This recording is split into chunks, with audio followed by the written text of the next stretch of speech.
You gonna tell us who he is? And are you on there? Yes. Okay. I am D. Esther Wyatt Bryant. I met Hoover, I believe, 2 years before I graduated from high school. And he was a snowball man working for my sister boyfriend. He made the best snowballs. And I'd always want to go by and get a snowball. But of course, I was always trying to make them old girls not be looking at him. So I would dress up. Oh boy, I would dress up, fix that hair, put that lipstick on. And you know how we wore the French rolls? Looked like the Farber children. I could fix my hair, my little hips, and I wore shorties. Sure did. Don't bend over. Yes. Even in those days, I wore short dresses. I sure did. And off the shoulders. Oh, yes. I went off the shoulders, and I thought I was cute. I did. I thought I was cute. I thought I was cute, and I wore shades. I always wore shades. Big earring. I love pretty earrings. And Freddie always had something for me. The best perfume. And he would tell me, go around the corner and look and see what you like. And Cartier is still the best perfume. So pretty.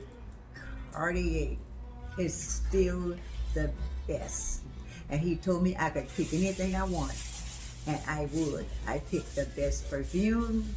I picked the perfume that they still make, and it costs $160 for a few ounces right now. Right now.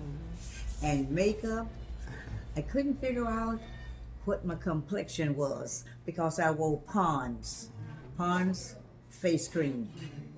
And he'd tell me, oh, don't get that, don't get that. I said, oh, why not? We called it cheapo. We still use that word, cheapo. Oh, don't get cheapo. Okay. So he turned me over to Max Factor. One of the best. Picked it up, put it on, and he say, that's you, baby girl. They call me baby girl. That's you, baby girl. And from that day on, I just figured out he is one of the best friends. Didn't flirt with you, wasn't trying to be an old man, trying to fool around with a young girl just because she came around. Wasn't like that. And he didn't allow me in either.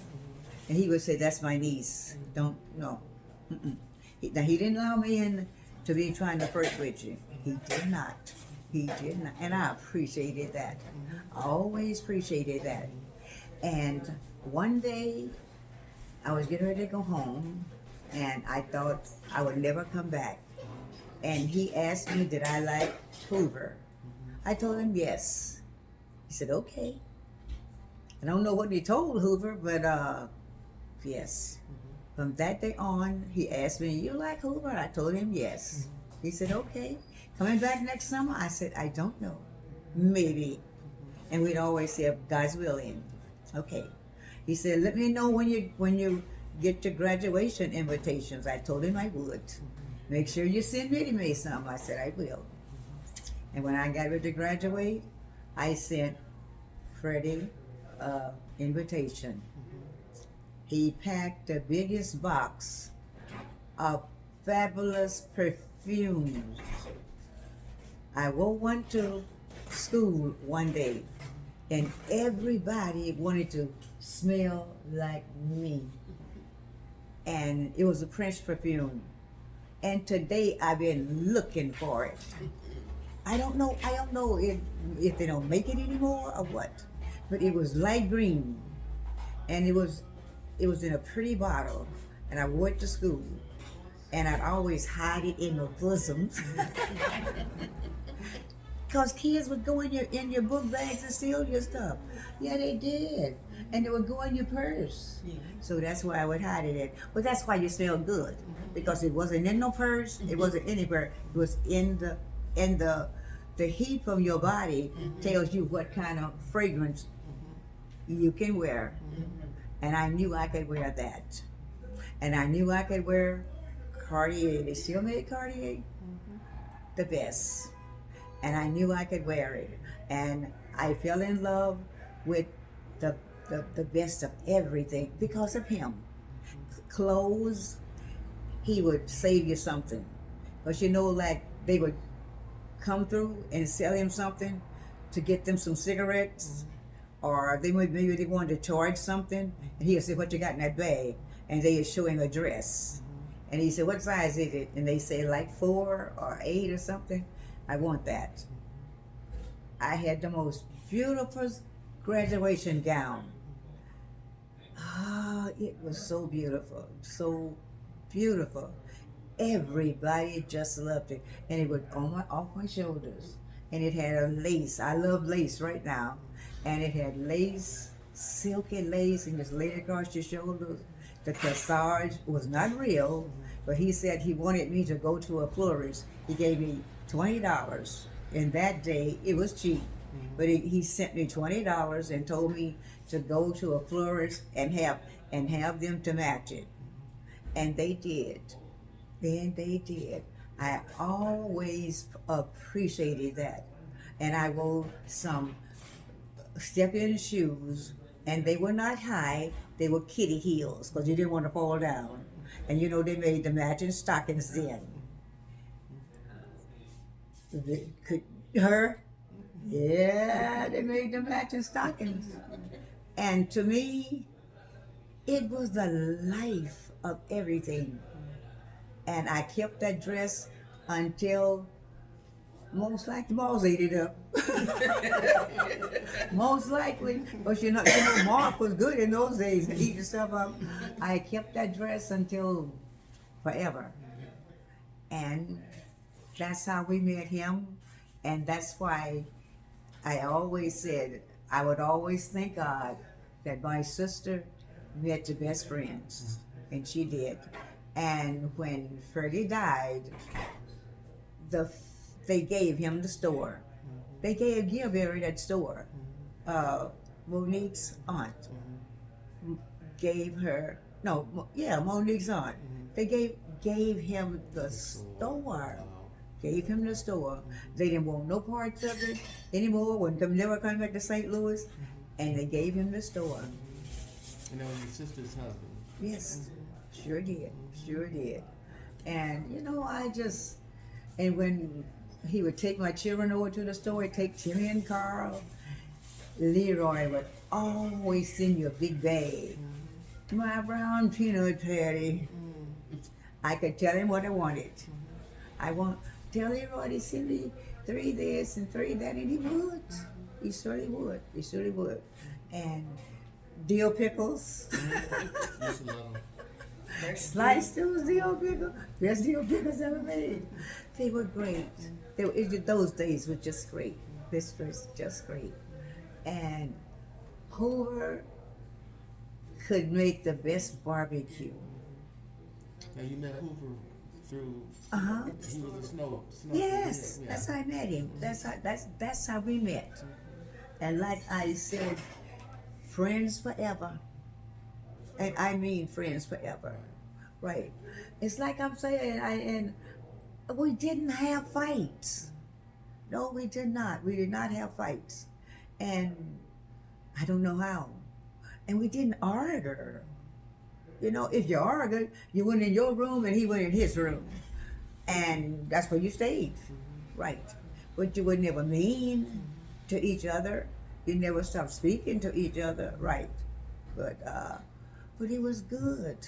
It was all good. It sure was. And I said when he got sick, I'm not gonna miss him. I said I am. He's always gonna be in my heart. I'm not gonna sit around saying I'm missing. No, I'm gonna hold him. I'm gonna hold him high. And I'm always gonna know he's there. Always. I'm always know he was there. because he was always there. And when I would get ready to travel, I pulled that suitcase out and he said, Lord, where are they going now? And I'd be looking up in that closet. I'd be pulling out that, okay. Derek say, where mama going? I see the suitcase sitting out there. I don't know. They said they're going to Canada. Canada? They don't have no birth certificate. Mama don't have no birth certificate. I said, but mama gonna get the birth certificate. And it took me 3 weeks to get a birth certificate because I am in two places. I'm in Washington and I'm in Columbia. And I'm not in our cars because we're not old enough. So how are you gonna get it? I say, I'm gonna get it. Uncle Bob taught me how to get it. Bob Nelson. Uncle Bob Nelson. He taught me that, how to get it. And I remember before I graduated that I was Herbie D. Esther Lee.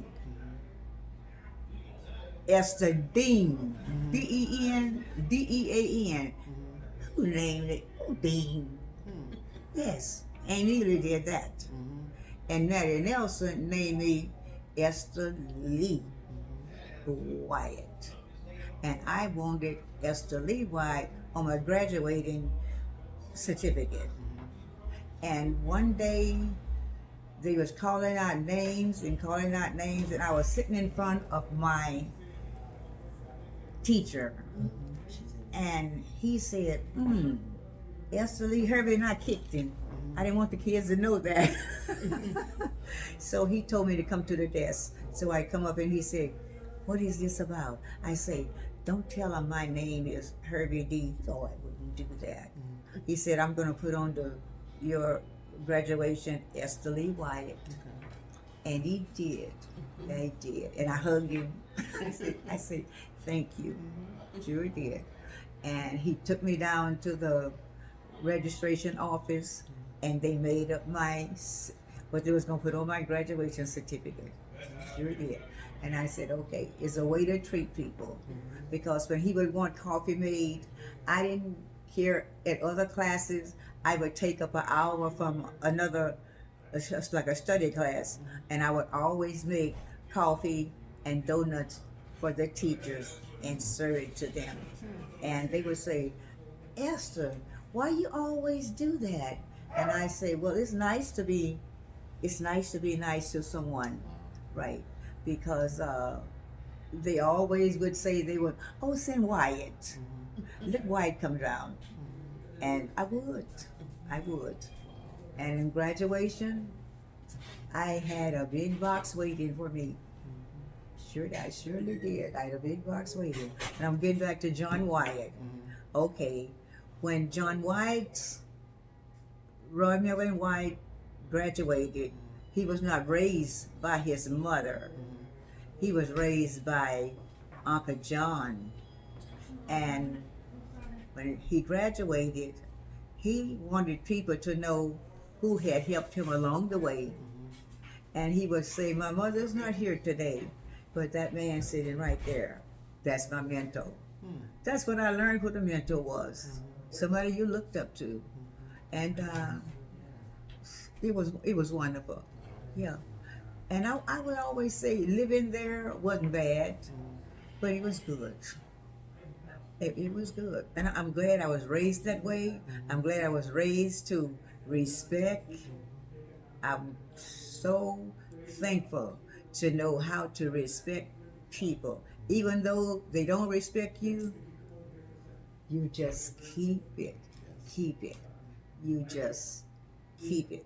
It'll always come back to you. And it'll come back to you good. It always come back to you good. And I came to St. Louis and I was looking for a job. It was whom it may concern. And I was following Viola McKeever to New York City. And we went into Woolworths. They hired her. And they said, who do you have here? And she said, oh, this is my cousin. And she doesn't have a work record. And I brought her along with me. And if you give her a chance, she can do anything. Woodward said, anything? She said yes. He gave me the W-2 form and he sent me to gymnastics on the second floor. And this is on Grand, on the balcony floor. And he told me, go show me what you can do. I went with him. We walked up the steps and I could see everything. I can do this, I can do that. I'm gonna fluff, I'm gonna stuff, I'm gonna do it. And I started picking up stuff off the floor. And I started picking up receipts where people had tore them off because they steal. I started picking up receipts and I'm looking at the merchandise. Oh, receipts missing. Okay, all right. I laid that aside. And I would start picking up domestics, don't even supposed to be up there, but somebody's stealing. Okay? And he said, I said, give me a basket. And he said, okay. He gave me a basket, and I put all of that there. I fluffed them just like this. I didn't know how to fold, but I learned quickly. I learned my way. And I folded them neatly, stacked them. I even colorized. I sure did. And he told me to stop. I said, uh-oh. He said, stop. You don't have to do anymore. You're hired. I said, you're hiring me? Of course I'm hiring you. Yes, I'm hiring you. To whom it concerned. And he signed the letter. And he told me, when you get ready to leave, it's going to be in your file. And I'm already telling them to whom it concerned. Because I don't know if you're going to stay in St. Louis. But he said, she's moving on. Viola, oh, she was going to move. He knew she wasn't going to stay there. And he said, oh, she's moving on. She had it. Viola McKeever, yep. And he told me to be honest. He sit me down. He said, look at me. Don't steal. Buy it. It's not worth stealing. Buy it. That's what he told me. Whatever you want in these stores, buy it. Buy it. Don't steal it. He said, because we are watching you. He said, we are watching you. We watch employees. We watch employees. And I said, you don't watch the customer? No. You all are the one that rob us blind. Employees is the one that rob us blind. I learned that in 1957 and 59. I learned that employees robbed you blind. They still there to this day.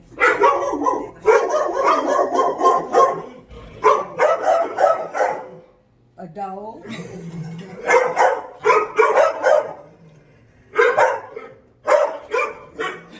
Okay, the dogs are sprinkling now. You gotta wait. Okay, Yep, that's the story. And I'm admiring her hair because that's how Stanford used to fix my hair. He and Wilbur, yes, sure did. Just like they love to cut you short. They would love to cut you short. And I just admire your hair. I admire your hair. And when they tell you that their sister Annette wore her hair like yours, she did. She wore her hair just like you. Yes, she did, sure did. And when I saw her, I couldn't tell her how beautiful she was. Oh, Jenny. I saw you. I knew you were tired. I'm gonna let her go home, go to bed. I said, she's so beautiful. You're so beautiful. And they was admiring you because they were jealous. The heels. Yeah. Look at her. Look at her. I said, look at her. I said, look at her. I said, I used to wear them. I worked in them at May Company. Certainly did. Certainly did. I said, I did. I said, okay, beautiful. I just appreciate you all. I do. We are so much grateful and thankful that we were here with you. Because see, we never got to touch. Right. Right, never got to hug you, never got to touch you. So Liza say, Esther, just give them both a big hug them for me. Hug them because QMI is the one who made this come true. She sure did. Amy and you by. Yes. Yeah. All right, Made so- this come true. So I'm gonna cut this off. Do you have anything else you want to add? No. No? Well, thank you so much, my dear cousin, and I am so grateful that I met you.